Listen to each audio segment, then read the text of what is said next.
Hi, I'm Tom Woods, and you're listening to the Libertarian Christian Podcast. Welcome to the show that gets Christians thinking about faith and politics. Get ready to challenge the status quo, expand your imagination, and tackle controversy head on. Let's stand together at the intersection of faith and freedom. It's time for the Libertarian Christian Podcast.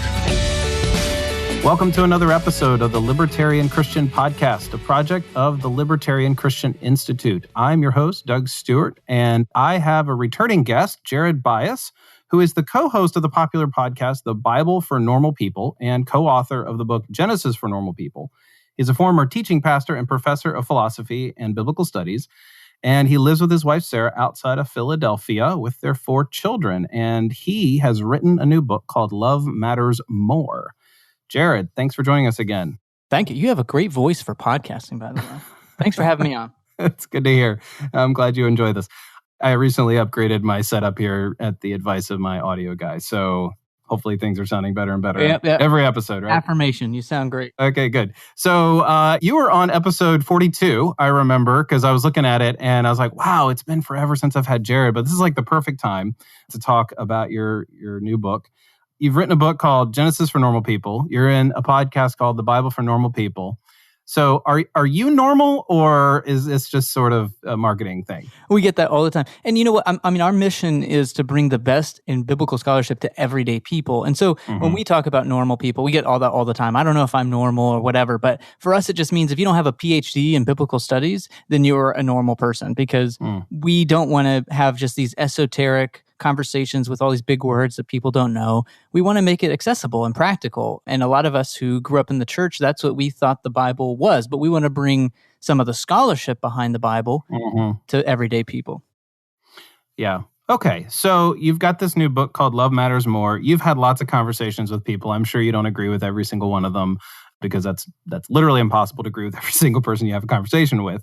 And right now, we're recording this in September of 2020, and I finished your book, and I'm thinking, I hope Zondervan sent copies to all politicians and people running for office, because they need this message. Fighting to be right, and right as in like fighting to be correct about things, has kept us from loving like Jesus. That's sort of like the thesis of your book. Now, it's not a matter of, like, your book isn't saying, here's how we got there. Your book is saying, here's what we need to look ahead to. Right. Yeah. So your book kind of came out at the right time, and I know you've been working on it for a few years. One of the first chapters in the book is Only God Knows It's an Elephant. And could you recount, I think most people are familiar with the whole 3 blind men and an elephant story, but just like recount that and sort of illustrate some of the issues with that story. Yeah, so it's a common word picture that people paint to talk about, hey, we need to be humble because we all come at things from different perspectives. And so there's this story of the blind men who come across an elephant in the jungle.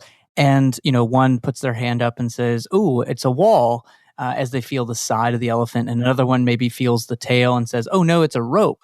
And another person says, no, it's a tree, as they feel the leg of the elephant. And there's some really important lessons to learn from that, which is, we all see things from different perspectives. But there's also this scary thought that it depends on us knowing that it's an elephant for us to get the point. And so I raised the question, what if only God knows it's an elephant? And then we're stuck in this world where we all have partial knowledge, and we can't see around the wall. We can't see beyond the tail and the leg to see that it's an elephant. We still are convinced, and we are dogmatic that it really is a wall and that it really is a tail. And it's just a call to humility, to recognize that none of us have the God's eye view. Yeah. Well, it does seem like a lot of Christians feel like they know it's an elephant. Right. Yeah, that's been my experience. Yeah. And I think what you're trying to do somewhat in the book here is to help people have a little bit of humility with respect to what they claim to know. Yeah, absolutely. And when we can pry that space between absolute truth and our experience of it, when we have that little bit of space, I think we can be humble to hear from other people and see that they may have something valuable to add to the truth.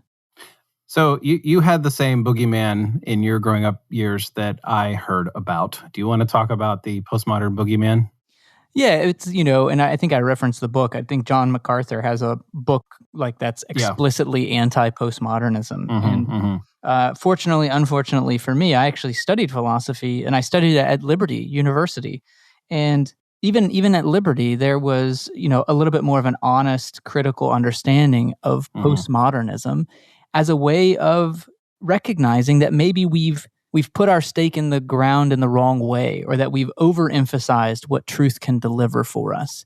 And there's a really postmodernism in the way that I'm looking at it, and the authors I'm referencing really just pulling out one point, and that is their recognition that maybe only God knows it's an elephant. And how much harm has come from people groups or leaders or politicians who think that they do know the ultimate truth. And then and then they coerce others into that reality.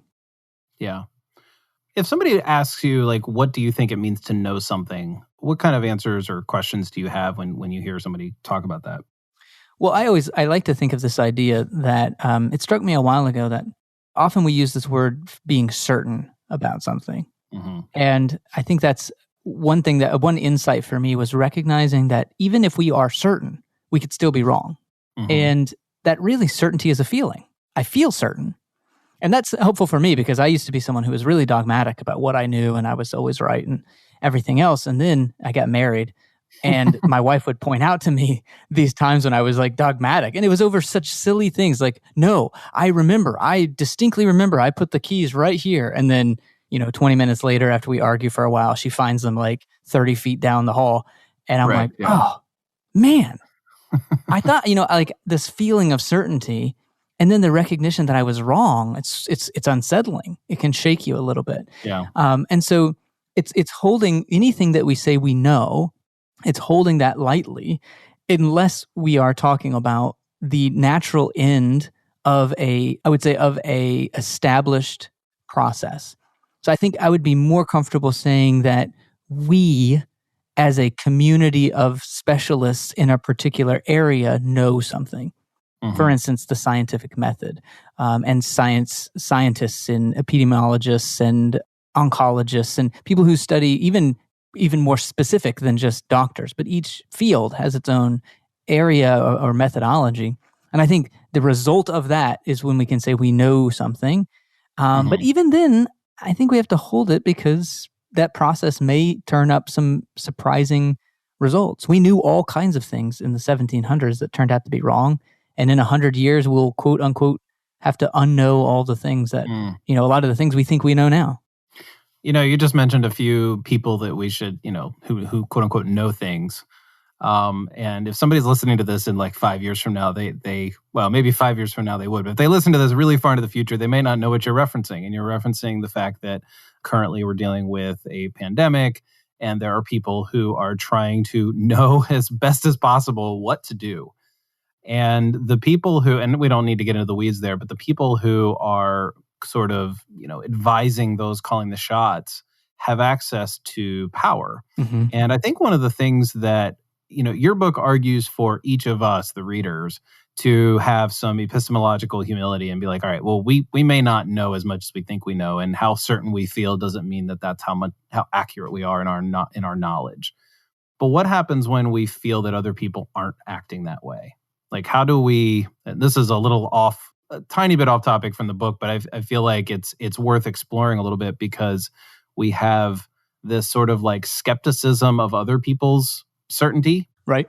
And not our own. But then we also have to deal with and even sometimes speak truth to the powers that are actually, being abusive. And I'm not making a judgment call on how that's happening right now. That's not what I'm trying to ask, because it can happen in any situation. But I don't know. What are some of your thoughts? Well, I think that we have to be very honest with ourselves about what's at stake if we're wrong. And you mentioned power, and I think that's an important component here of what we're talking about. Is a lot of times the reason I advocate for love mattering more is because I think we have these mixed motives in most of our interactions. And so I think the more we can be aware of those, whether it's power or the need to be right, or our own egos, or our identity is wrapped up in this one belief or this one thing, we have to recognize that those get in the way of our own kind of seeing things rightly. So I think that's an important part to consider when we're talking to someone. I think the other thing I would say is, what does it look like to uphold the process of truth finding over the conclusions that we come to? Because when we can do that, it doesn't, your agenda and the powers that be, that's fine. But if you get into the minutia of, say, healthcare, or the minutia of disease control on a massive scale in public health, there's some pretty tested principles that we can follow through. It's when we kind of start to interpret the data that we can start to get into trouble. Yeah. You talk in your book about 3 types of truth, and I don't know if you're intending that to be an exhaustive, here's the exact 3 categories. I think that would belie your whole point, but what are some of those types of truth?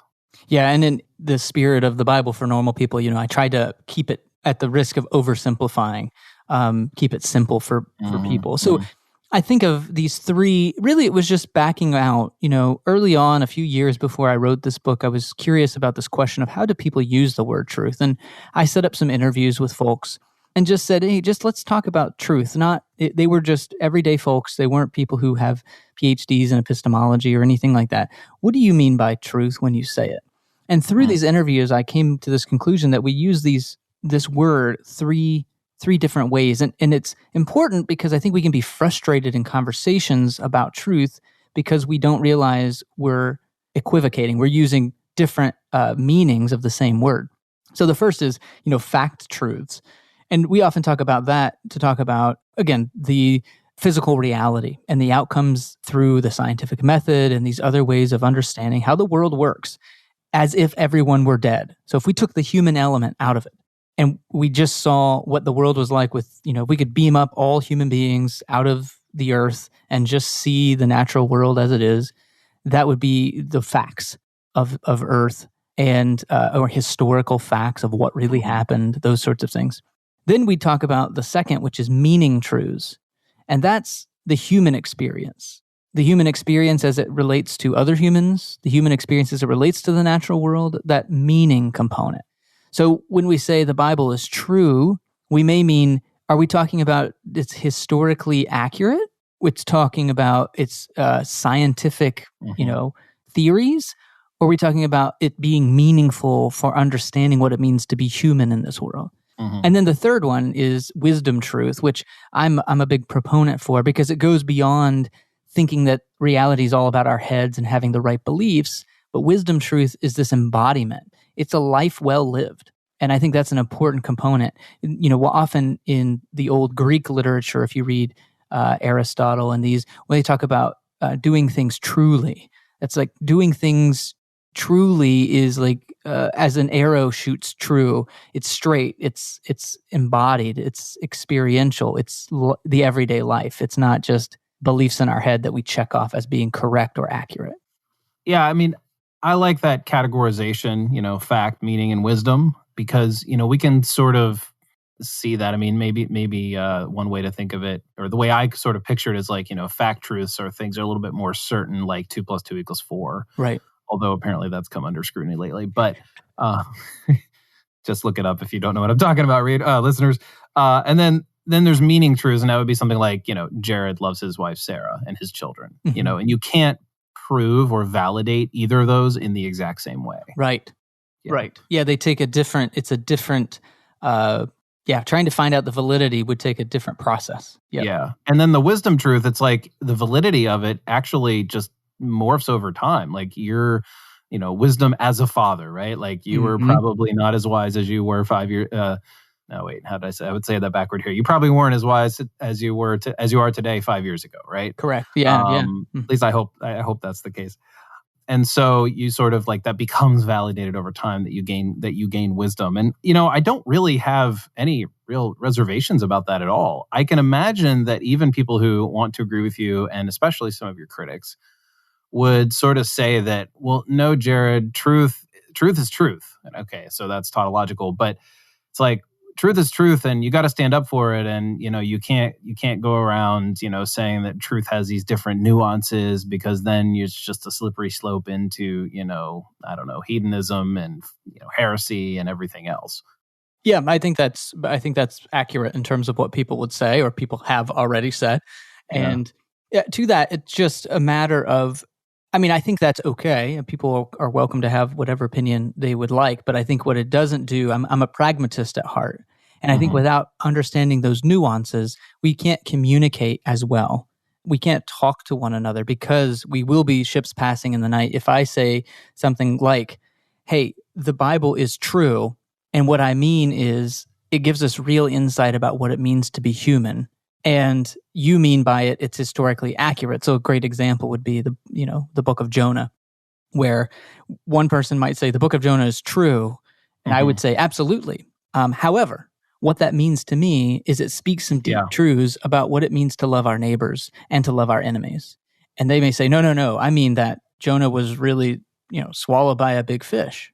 And for me, it's not so much, it's a matter of focus and energy. Is I would rather put my energy toward learning to love my neighbor. What do you get out of saying that Jonah was swallowed by a big fish, other than to say, okay, you're right, I guess? I don't know what the practical import of that is.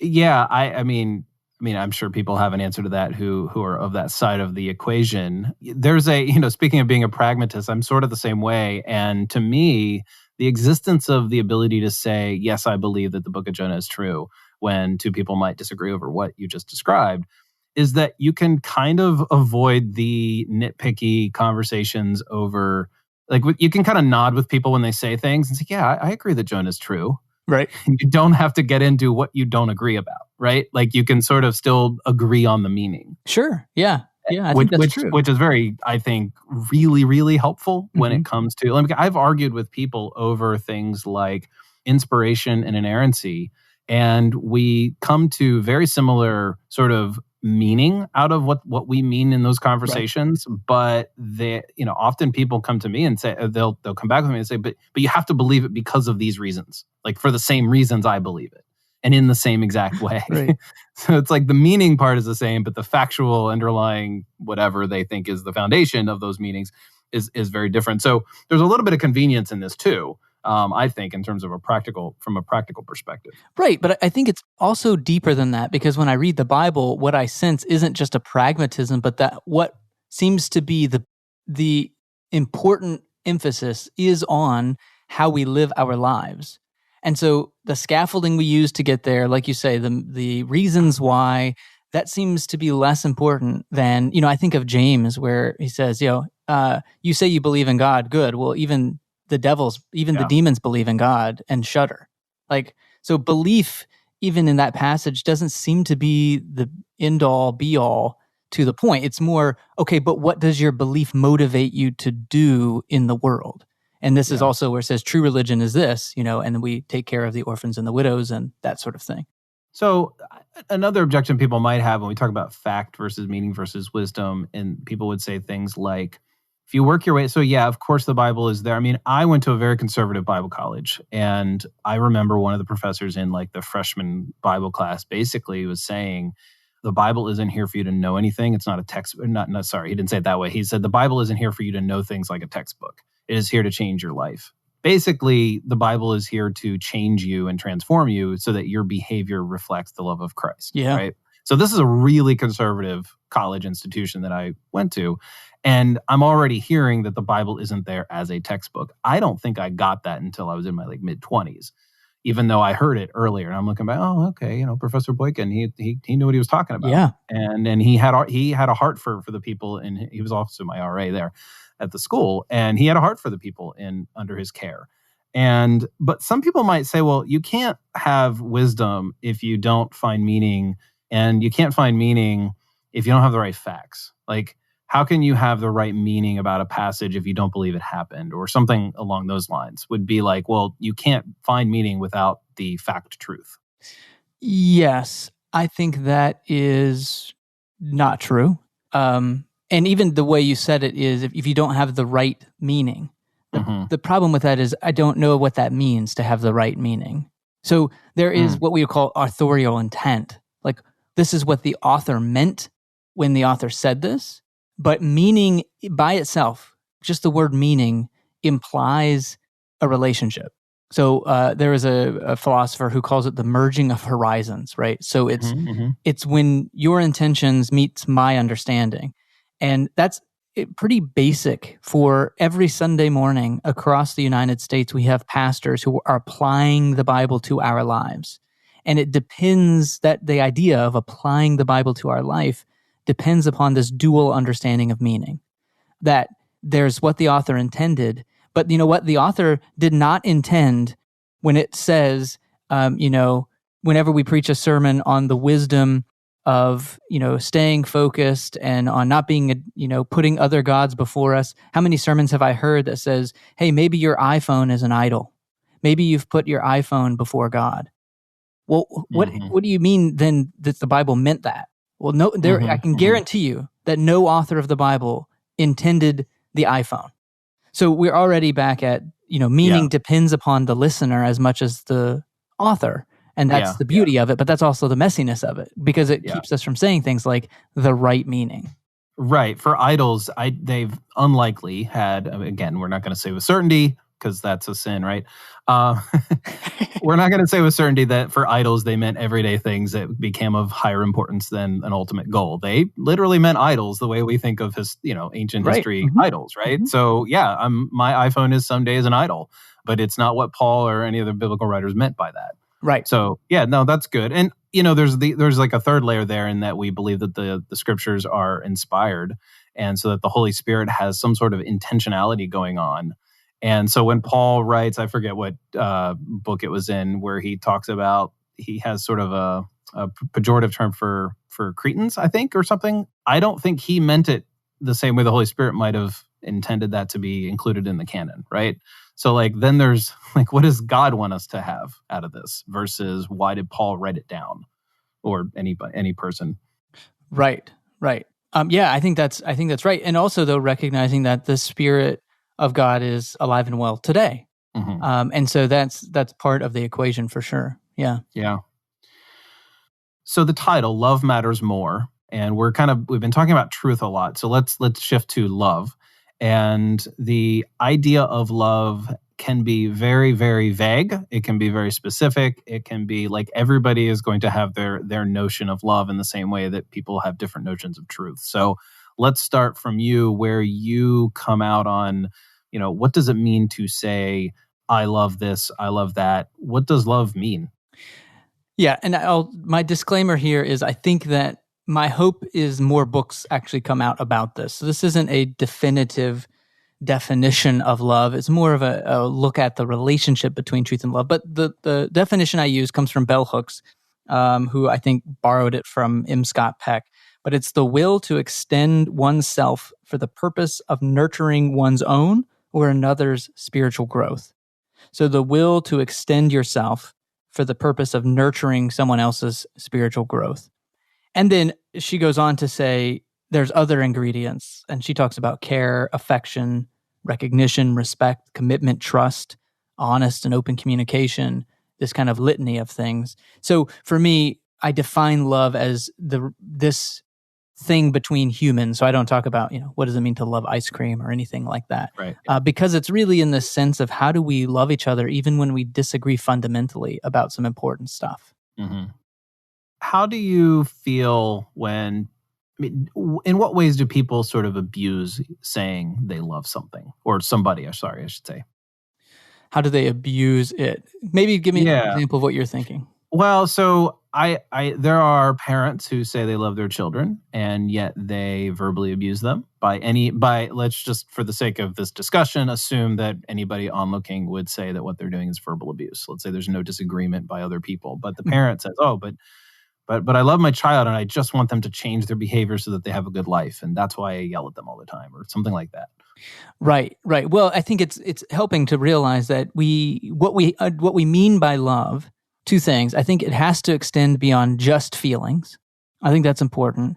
Now, the flip side of that, though, is I think it actually is important. Feelings are important when it comes to love, but I don't think we can identify it by only loving.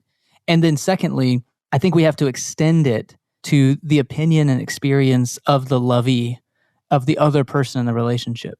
So we talk about, intention versus impact. So your intention might be to love, but if that person doesn't feel loved, or if it's not extending their spiritual growth and helping them become human beings in a healthier sense, then we can't call that love.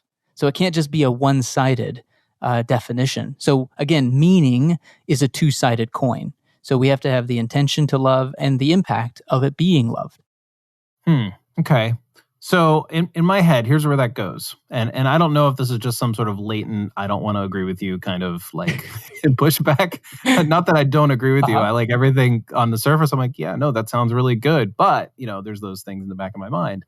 What if the motivation is important, and clearly the feeling of like, I have this heartfelt, like I want to do what's best for my children or whatever, or just another person, right? And if that person's experience is, I don't even know what the word is, like shaded or compromised by their life experience, is there a sense in which the recipient could just be completely misinterpreting, and therefore what I'm doing is truly loving, but they just can't receive it? Or is it a matter, I know this is a messy answer, but is it a matter of like, oh, okay, well, I need to recognize that their past, they have trauma history or they're compromised in some way, and therefore I need to adjust my strategy in loving them? Yeah, I think what you're pinpointing is the messiness of it. And that's, I guess I can anticipate people who would say, aha, see, I found an example of where what you're talking about doesn't fit, therefore everything you've said is like invalidated, right? It's like, right. That it's messy. That, that would be the trick of a relationship, is figuring out, okay, I said this in the most loving way I knew how. And I think it comes back to the labor of love. And I think that's important here because, this phrase, telling the truth in love, or I'm just telling you this because I love you, that's been weaponized in my life. It's been weaponized in a lot of people's life that I know. And usually what it comes back to is that person didn't earn the right to give me their opinion because they haven't labored with me. They haven't put in the emotional deposit, the work that it takes to earn that space to tell me the truth in love, because you're not in love. You haven't sort of established the love part. So just telling someone that your opinion of me doesn't automatically make it loving just because you're right. Yeah. Okay. All right. Well, let's go to the Bible here, and I would love to hear, because we could talk about truth and love, and we've talked about the Bible here, but what are some of the influences in Scripture that have sort of led you on this journey? You said you were really strongly dogmatic in like a decade or so ago, and as you were growing up, and now you're not quite that. Like, obviously, the Scriptures have influenced you, and I would love to hear more about what are some of the stronger influences? Yeah, I mean, for as far as what you mentioned to your professor telling you early on that it's about this life of lived out love, I came back a lot as I was writing this book, but I think also just in general, to passages in John and 1 John where he actually uses the phrase walking in the truth. And it's actually in 2 John and 3 John as well. And I kept saying, okay, well, but in my experience, truth is this abstract belief that we either check off or we don't check off. Like, okay, if I believe this and it's accurate, then it's a true belief. And that's how I think about truth. So it was always a little disconcerting to me to read this walk in the truth. What does it mean to use a verb there? To walk in the truth. And so unpacking that for a little bit did bring me back to this more wisdom, lived out truth. And again, that's where, for me, while the book is called Love Matters More, I come to the conclusion in the book that truly they're not separate things. That if walking in truth, if truth is actually an embodied thing that we can do, we can walk in truth. And if the fulfillment of the law that, Romans 13, Paul talks about, that all these laws are the fulfillment. Of course, Jesus, he gets this from Jesus, who is asked the question, which is the greatest commandment? And it's that we love the Lord your God and we love our neighbor as ourselves. Everything is summed up in this. So if truth is something we can do, and the thing that sums up all the things that we can do is love, then in this biblical sense, truth and love aren't opposed. They're the same thing. Well, it's definitely true in the wisdom sense, for sure. Right. Yeah. I think the theology nerds are going to want to ask questions about, but what about this? But what about that? I don't quite have all those at my, I'm sure at my disposal. I'm sure there are things to oppose in everything I'm saying. Yeah. Well, yeah, and I mean, if you're humble, you weren't right on everything, right? That's right. That's absolutely right. And I'm happy to, I'm happy to. Yeah, I know you are. So you actually say something in your book that could be controversial if there isn't, if it isn't taken out of context, or if it is taken out of context. There are hundreds of ways to interpret the Bible, and we agree, because people do it. I mean, it's done. We see it all the time. People interpret the Bible hundreds of different ways, probably thousands, right? Just make sure they lead to love. And, the cynic in the back of my mind, and possibly some of our listeners, are thinking, yeah, but how do I know that what I'm doing is leading to love? And I know that you sort of just touched on that, but the whole like walking in truth, like how do you walk in this abstract concept? It can sort of cause a mental disconnect. So I just want to explore that a little bit further. Like, what does that mean? Like, can we interpret the Bible more than one way in particular, senses? And how can two people interpret the Bible differently, but both be right or both be true if they're leading to love? I think that might be the sort of conflict that people might have. Yeah, I mean, there are, even just to go back to what you just said, the impetus or the impulse for saying that our iPhones are idols, and that may be a Sunday morning sermon. That's what I'm getting from this text. That's the meaning of the text for me today, or for this congregation. The impulse for that is, maybe it's taking time away from your kids. Maybe there are loving things that are need to be displayed more fully in your life, ways to love people better. And someone may come up with a different interpretation because maybe it's not your iPhone, maybe it's something else. Maybe there's infinite number of idols that we can substitute in there for what that means. And then also just understanding the wisdom of the Bible. Wisdom, in some ways, by definition, requires wisdom to know how to apply it. And so we have these passages in the scriptures. I'm thinking of Proverbs in particular, where you have one, proverb, answer a fool according to their folly, lest they be wise in their own eyes. And then the very next verse is, don't answer a fool according to their folly, lest you be like him. And so we have to interpret those in different ways, because they're like, which one do we choose when, under what circumstance, is usually determined by the circumstance we're in. And I would say, how do we decide how to interpret it, how to filter it? I think through this lens of love, which, by the way, is ever-changing. Not ever-changing, that's probably overstating it. But I think it's different. I think it's different generationally. I think what I would think of as loving 20 years ago, I don't think of as necessarily as loving today. Hopefully, I'm growing in my understanding of what love is and what it means and how to do it in my network and in my community and in my congregation. Like it's a slippery concept because it's necessarily relational. Right. And relationships change. The way in which our generation relates to our children and the relationship that we had with our parents is quite different. I mean, you recount a few episodes, if you will, of your experience with your mom and also with your children, and how those things are definitely different. So that really does make it messy. Thanks, man. Yeah, no problem. That's usually what I do is I problematize things. I don't solve problems. I just make them more messy. But very postmodern of you. You did mention something that I think is important to realize is the examples that most people go to is my kids. And I think that's important because I make note of this in the book, that the way to love a child is often very different than how to love an adult. And I think we don't do a good job, and I mean that just overgeneralization. I can even make it personal. I don't think I had done a good job of learning how to love adults, because I think a lot of the examples we use and a lot of the things we see growing up are how to love kids. And there's a control element that's different. And I think that's important, that what's appropriate. And, we were just talking about the messiness of love.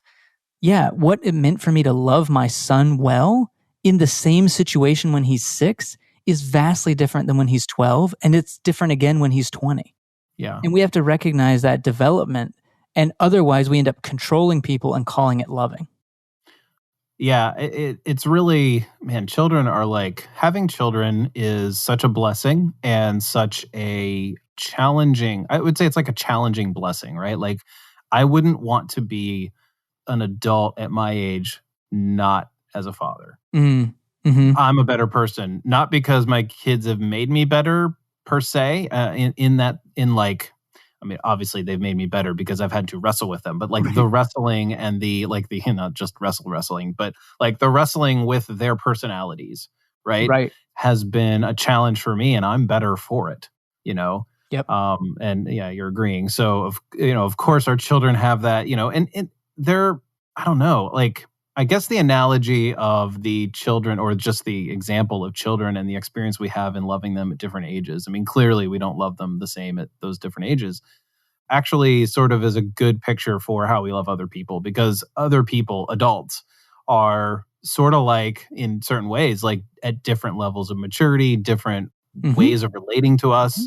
You don't treat me in the same way that you treat your co-host, that you treat your clients, that you treat your wife. Like, we have a different, like, there's different layers of relationships that we all have. So yeah, that picture really does help. I think in a lot of ways. So there's I'm gonna be like the kid in the class who's like, yeah, but what about this? With one more thing for you here. So you and I grew up and went to school and learned how to defend the scriptures in a certain way. And we would, look to the scriptures and say, well, yeah, but what about this passage? And what about that? And what about this principle? And what about that? So what you're doing here in your book is you're talking about it leading to love, right? And this sort of, and people are going to want to know, like, well, how is this not just like letting the Bible just mean whatever you want it to mean, as long as you somehow end up with love? Because inevitably someone's going to say, Jared, you're not being loving with your interpretation, because this is what it leads to. And they just define love a certain way. And so the ante is upped to like, well, you didn't use the right hermeneutical principle, to, well, yours just doesn't lead to love. And they'll just point out to you, well, this is how it doesn't lead to love, because look at the results that you're having. Okay, yeah. I don't know if you followed all of that, or if maybe that was say it in a different way. I think I'm tracking, but I want to make I am sure not the king of succinct questions. People will they'll just say, well, your interpretation doesn't lead to love, and therefore it's wrong, rather than your hermeneutical principle doesn't lead is incorrect, and therefore your conclusions about scriptures or whatever. So you look at a text and someone says, well, I can't agree with that because it doesn't lead to love. Right. And how do you have a conversation with somebody who just sort of like tries to sort of take out the foundation there? Yeah, I mean, I think there's two things to say. One is, I think that when we're talking about the historical study of the Bible in the way that biblical scholarship would frame it, I would call some of those more fact truths, those facts of, those are the results of historical scholarship when we're talking about biblical study. The problem with fact truths is they don't mean anything. So you can't rely on facts to mean anything because facts don't mean. They just are. So once we get to that point, it's like, okay, where are you trying to prove the facts? Okay, like, I guess we just end there. But if we're talking about what it means, then I see no problem in having love as that lens through which we read it. And then we have the conversation of, what do you mean it doesn't lead to love? What do you mean by love? How do we have this conversation? How do we have the relationship? And in a lot of ways, the Bible becomes the foundation of these diverse and wonderful conversations and relationships. I mean, one of the problems I think we have with the Bible is, I think as John Levinson said, he's a Jewish scholar, he said, the problem is, in terms of how we approach the Bible, you Christians, and he means this in a good way, he says, Christians, you think of it as a package, as a present that needs to be a message that's to be proclaimed, and Jews, we think of it as a problem to be discussed and argued about. And I really appreciate that perspective, because I think so many Christians underlying is this anxiety to get it right, because our whole job is to like package it in certain ways so that we can proclaim it and we can convince people of it. But I appreciate our Jewish cousins who say, no, what if it's the relationship? What if the arguing, if you've ever seen like Fiddler on the Roof or these other pieces of Jewish culture, what if it's the relationship with the text, this antagonism, this back and forth where we find true life and find relationship? It's not in being right. It's being side by side. And it's that sharpening like you talked about with our children. I think we do that with one another. I have so many relationships where I don't agree with what you say about the Bible and you don't agree with me. But if we can let love matter more, we can find ourselves sharpened and we can find ourselves growing in that capacity to love. And that, for me, is the whole point. Well, I think that's a good place to end. Jared, I really appreciate your book. I encourage our listeners to read it. And it's not lengthy. It's a fairly easy read, but it's just chock full of, well, three kinds of truth: fact truth, meaning truth, and wisdom truth. It's helped me see the world a little differently, and I think for the better. So I appreciate you coming on and talking about it. Excellent. Yeah, it was great. Thanks for having me. Thank you for listening to another episode of the Libertarian Christian Podcast. If you liked today's episode, we encourage you to rate us on Apple Podcasts to help expand our audience. If you want to reach out to us, email us at podcast@libertarianchristians.com. You can also reach us at LCI Official on Twitter. And of course, we are on Facebook and have an active group you are welcome to join. Thanks for listening, and we'll see you next time. The Libertarian Christian Podcast is a project of the Libertarian Christian Institute, a registered 501c3 nonprofit. If you'd like to find out more about LCI, visit us on the web at libertarianchristians.com. The voiceovers are by Matt Bellis and Catherine Williams. As of episode 115, our audio production is provided by Podsworth Media. Check them out at podsworth.com.